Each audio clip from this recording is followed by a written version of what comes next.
Chapitre 69. Sur le mont des Oliviers. Les prêtres et les chefs avaient été remplis de frayeur par ces paroles du Christ. « Voici votre maison vous sera laissée déserte. » Tout en affectant une parfaite indifférence, ils se sentaient menacés par un danger invisible et ne pouvaient s'empêcher de réfléchir à la portée de ces paroles. Ce temple magnifique, qui faisait la gloire de la nation, allait-il vraiment être réduit à un amas de ruines? Les disciples attendaient anxieusement que Jésus leur donnât des explications ultérieures et ils partageaient ces sombres pressentiments. Comme ils sortaient du temple, ils attirèrent l'attention du Christ sur la solidité et la beauté de cet édifice. Les pierres de marbre étaient d'une blancheur immaculée et quelques-unes avaient des dimensions énormes. Une partie de la muraille avait résisté au siège de l'armée de Nebuchadnezzar. Le travail de construction était si parfait que tout l'édifice avait l'apparence d'une pierre unique tirée de la carrière. Les disciples ne pouvaient comprendre comment des murs aussi puissants pourraient être renversés. Quelles n'ont pas dû être les pensées intimes du Christ rejetées au moment où l'on attirait son attention sur la magnificence du temple. Malgré le spectacle admirable qui s'offrait à lui, il dit avec tristesse « Je vois tout cela. Cet édifice est une merveille. Ces murailles vous semblent indestructibles, mais écoutez bien ceci. Le jour viendra où il ne restera pas ici pierre sur pierre qui ne soit renversée. » Ces paroles du Christ avaient été entendues par un grand nombre de personnes. Quand il fut seul sur le mont des Oliviers, Pierre, Jean, Jacques et André vinrent auprès de lui et lui demandèrent « Dis-nous, quand cela arrivera-t-il, et quel sera le signe de ton avènement et de la fin du monde ?» Dans sa réponse, Jésus ne considéra pas séparément la destruction de Jérusalem et le grand jour de sa venue. Il fondit en un même tableau la description de ces deux événements, laissant aux disciples le soin d'approfondir le sujet. Ceux-ci n'eussent pas été capables de supporter la vue de l'avenir, si Jésus le leur avait dévoilé tel qu'il l'apercevait lui-même. Alors qu'il faisait allusion à la destruction de Jérusalem, ses paroles prophétiques dépassaient cet événement pour atteindre la conflagration finale qui se produira au jour où le Seigneur, sortant de sa retraite, punira l'iniquité du monde et où la terre laissera voir le sang dont elle a été arrosée et ne dérobera plus au regard les morts qu'elle contient. Tout ce discours n'était pas destiné aux disciples seuls, mais à ceux qui vivraient dans la dernière période de l'histoire du monde. S'adressant aux disciples, le Christ leur dit « Prenez garde que personne ne vous séduise, car plusieurs viendront sous mon nom et diront « C'est moi qui suis le Christ », et ils séduiront beaucoup de gens. » Plusieurs faux Christ devaient paraître, avec la prétention de faire des miracles, assurant que le temps de la délivrance était arrivé pour la nation juive. Ils allaient séduire beaucoup de gens. Ces paroles du Christ ont été accomplies. Plusieurs faux Christ apparurent dans l'intervalle qui s'écoula entre sa mort et le siège de Jérusalem. Cet avertissement s'adresse aussi à la génération actuelle. Les mêmes séductions qui ont précédé la destruction de Jérusalem ont entraîné les hommes à travers les âges et les entraîneront encore. Vous allez entendre parler de guerre et de bruit de guerre. Gardez-vous de vous alarmer, car cela doit arriver. Mais ce ne sera pas encore la fin. Avant la destruction de Jérusalem, les hommes luttaient pour obtenir la suprématie.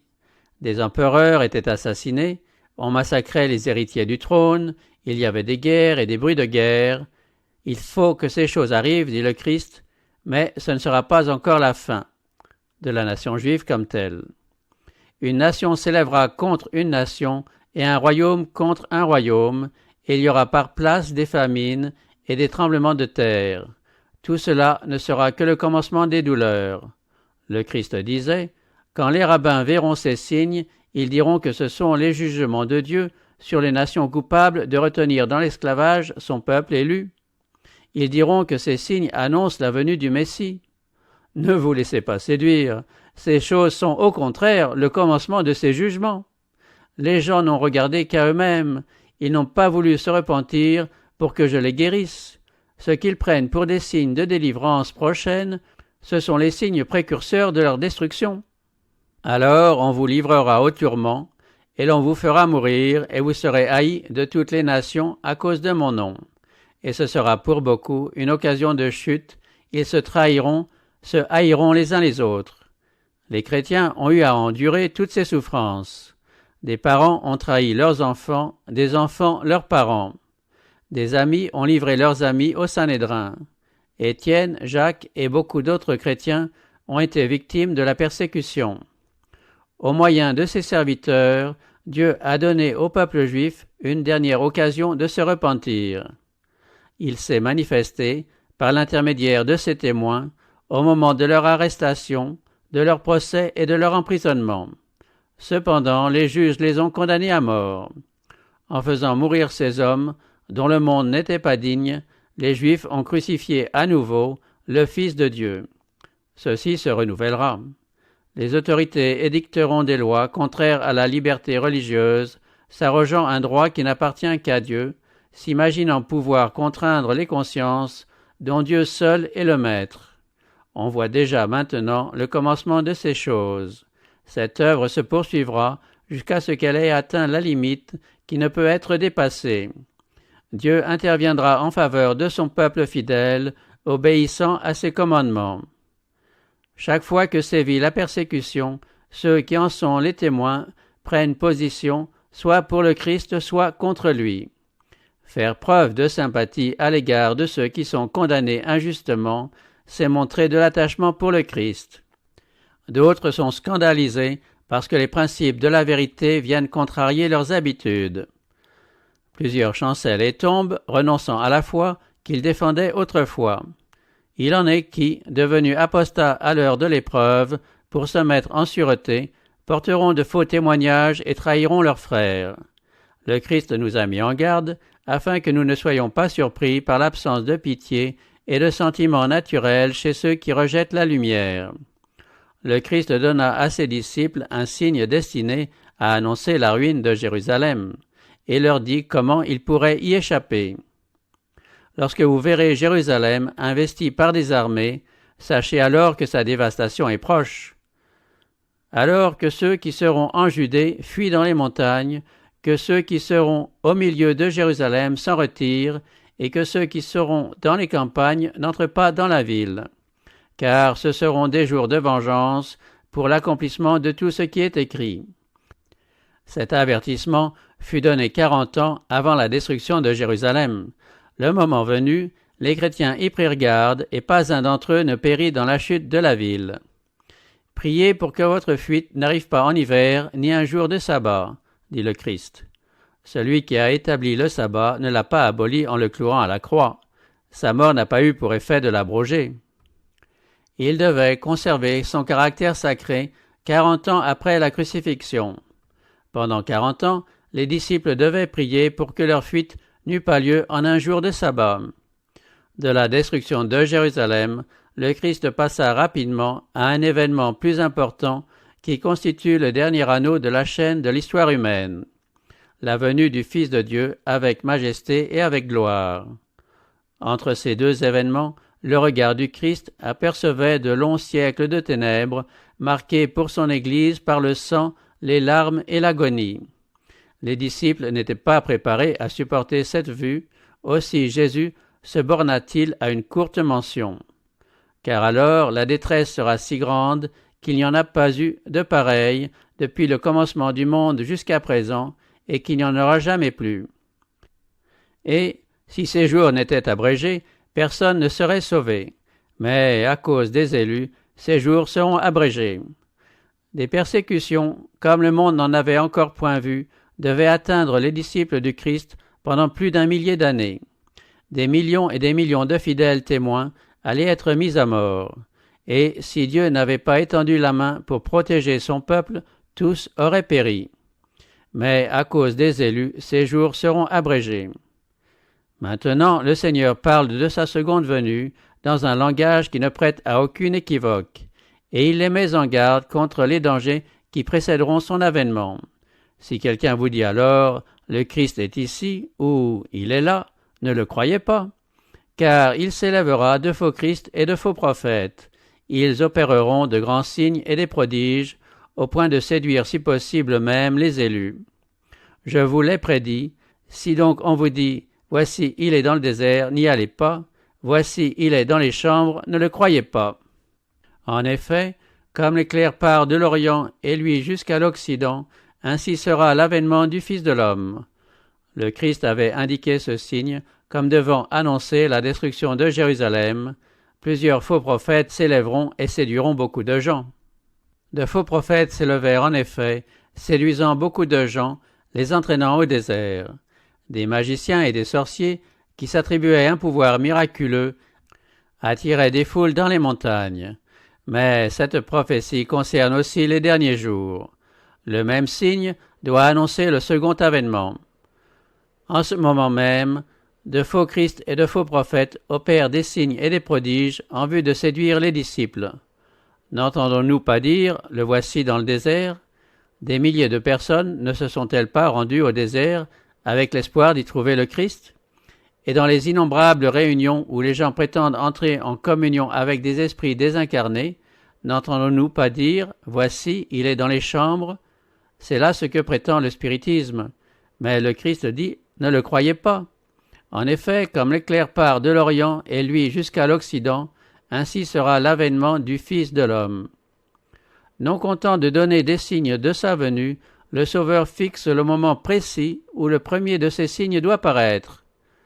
Aussitôt après la détresse de ces jours-là, le soleil s'obscurcira, la lune ne donnera plus sa lumière, les étoiles tomberont du ciel, et les puissances des cieux seront ébranlées. Alors le signe du Fils de l'homme paraîtra dans le ciel, toutes les tribus de la terre se lamenteront, et elles verront le Fils de l'homme venir sur les nuées du ciel avec beaucoup de puissance et de gloire. Il enverra ses anges avec la trompette retentissante, et ils rassembleront ses élus des quatre vents, depuis une extrémité des cieux jusqu'à l'autre. Le Christ déclare qu'au terme de la grande persécution papale, le soleil doit s'obscurcir et la lune ne plus donner sa lumière. Ensuite, les étoiles doivent tomber du ciel. Puis il ajoute « Recevez l'enseignement de la parabole du figuier. Dès que ses branches deviennent tendres et que les feuilles poussent, vous savez que l'été est proche. De même, vous aussi, quand vous verrez tout cela, sachez que le Fils de l'homme est proche, à la porte. » Le Christ a donné des signes de sa venue. Il affirme que nous pouvons savoir quand il est proche, à la porte. Il dit, en parlant de ceux qui verront ces signes, « Cette génération ne passera point, que tout cela n'arrive. » Ces signes ont paru.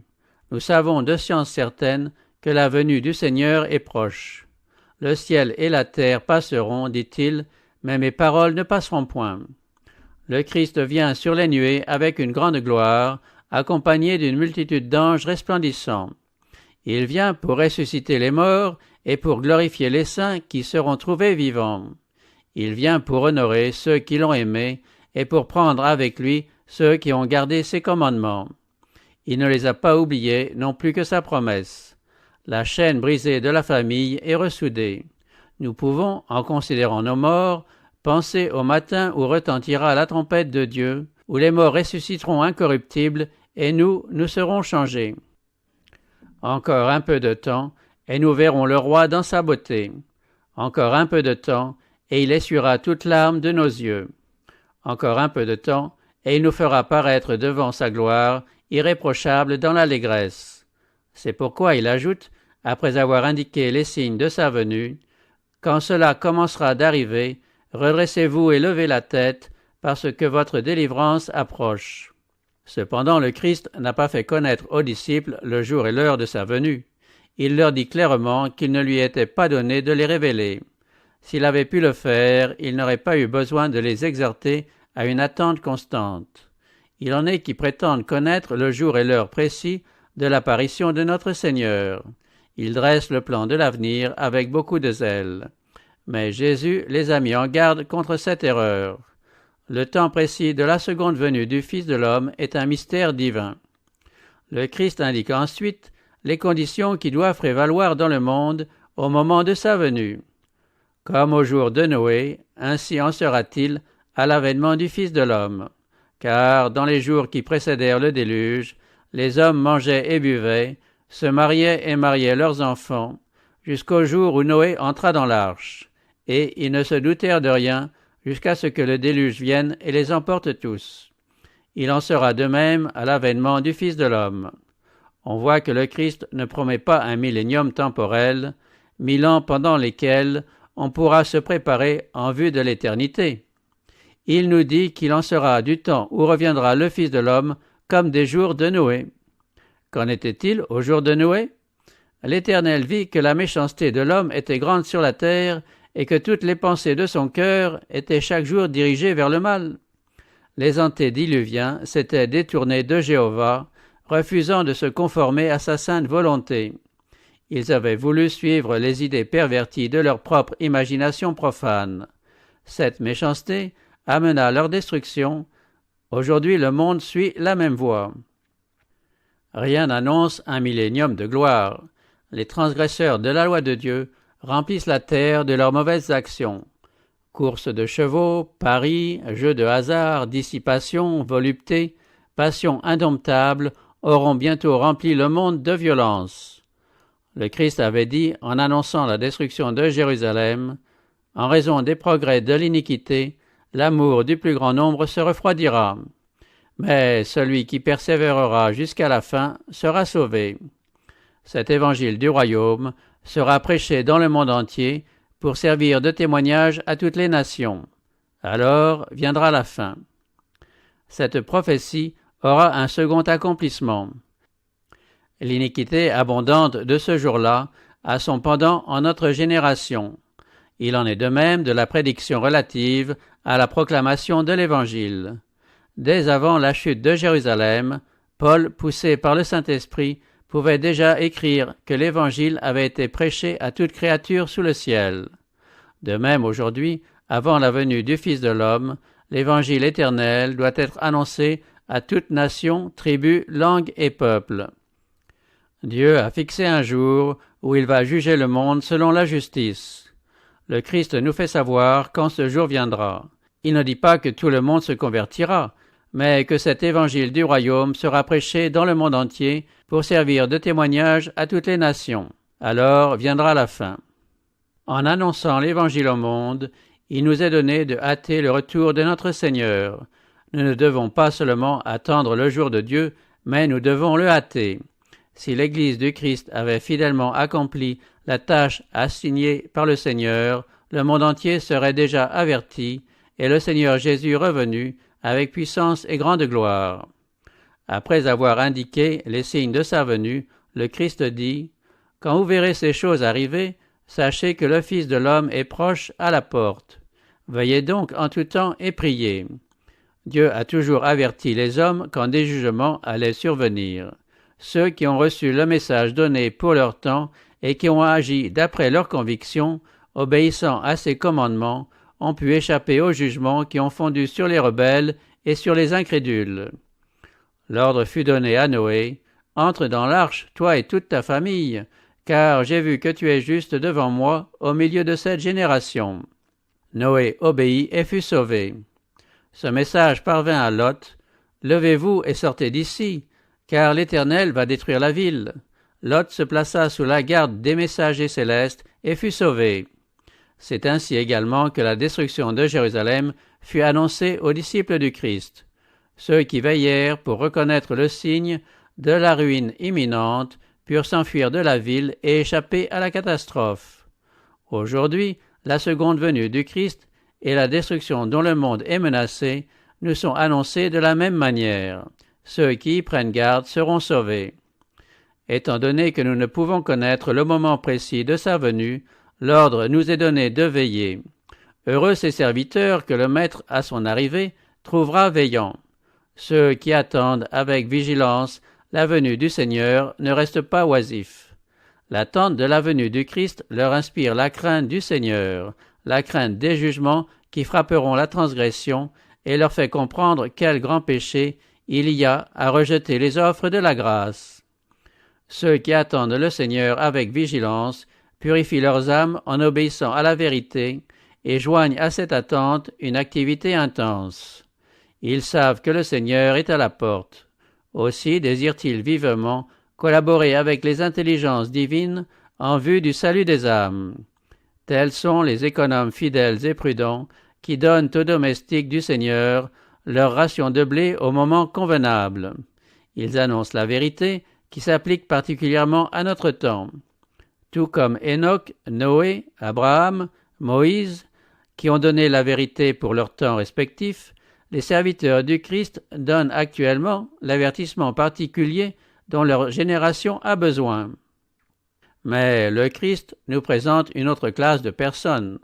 Si c'est un mauvais serviteur qui se dit en lui-même « Mon maître tarde à venir », s'il se met à battre ses compagnons de service, s'il mange et boit avec les ivrognes, le maître de ce serviteur viendra le jour où il ne s'y attend pas et à l'heure qu'il ne connaît pas. Le méchant serviteur dit en son cœur « Mon maître tarde à venir ». Il ne dit pas que le Christ ne viendra pas. Il ne se moque pas de l'idée de son retour. Il déclare par ses actions, comme par les pensées de son cœur, que le Seigneur tarde à venir. Il enlève à d'autres la conviction que le Seigneur vient bientôt.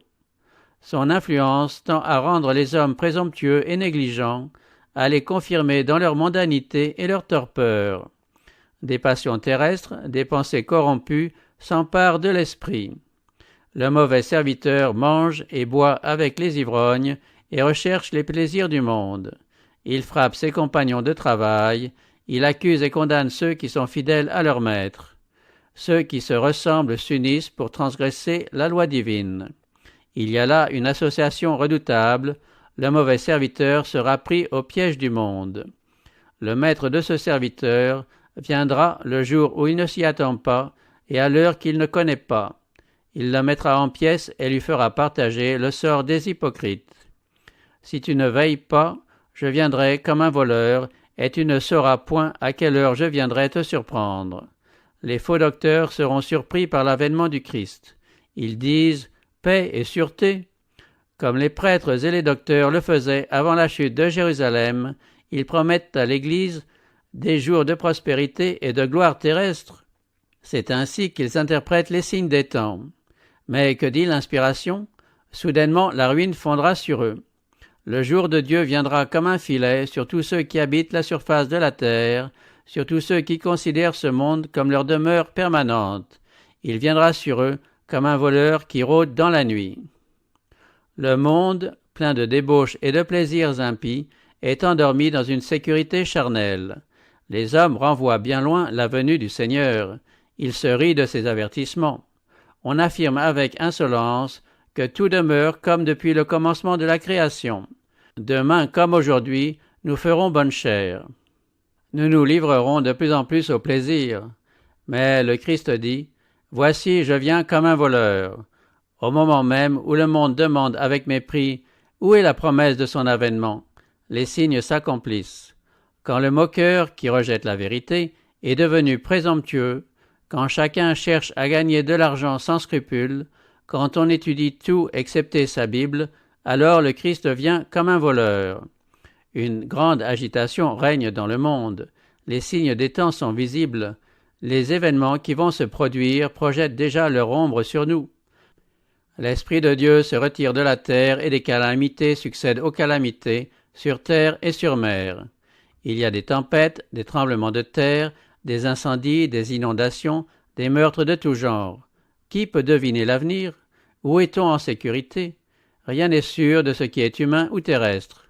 Les hommes prennent rapidement position sous le drapeau de leur choix. Ils attendent avec impatience le signal de leur chef. D'un côté sont ceux qui attendent l'apparition du Seigneur dans la vigilance et l'activité, de l'autre ceux qui se rangent sous les ordres du premier grand apostat. Il y en a peu qui croient de tout leur cœur qu'il y a un enfer à éviter et un ciel à gagner. La crise s'approche graduellement. Le soleil poursuit sa course habituelle et les cieux proclament toujours la gloire de Dieu. Les hommes mangent et boivent, plantent et bâtissent, se marient et donnent en mariage comme par le passé. Les commerçants continuent d'acheter et de vendre. Les hommes rivalisent entre eux pour obtenir les meilleures places. Les amateurs de plaisir assiègent les théâtres, les champs de course, les salles de jeu. Tandis que règne la plus grande agitation, l'heure de la grâce arrive à son terme, et l'avenir de chacun est sur le point d'être fixé pour l'éternité. Satan voit que son temps est court. Il a mobilisé tous ses serviteurs pour séduire les hommes, les tromper, les absorber et les ensorceler jusqu'au moment où le jour de la grâce sera écoulé et où les portes de la miséricorde seront fermées pour toujours. À travers les siècles, l'avertissement solennel donné par notre Seigneur sur le mont des Oliviers arrive jusqu'à nous.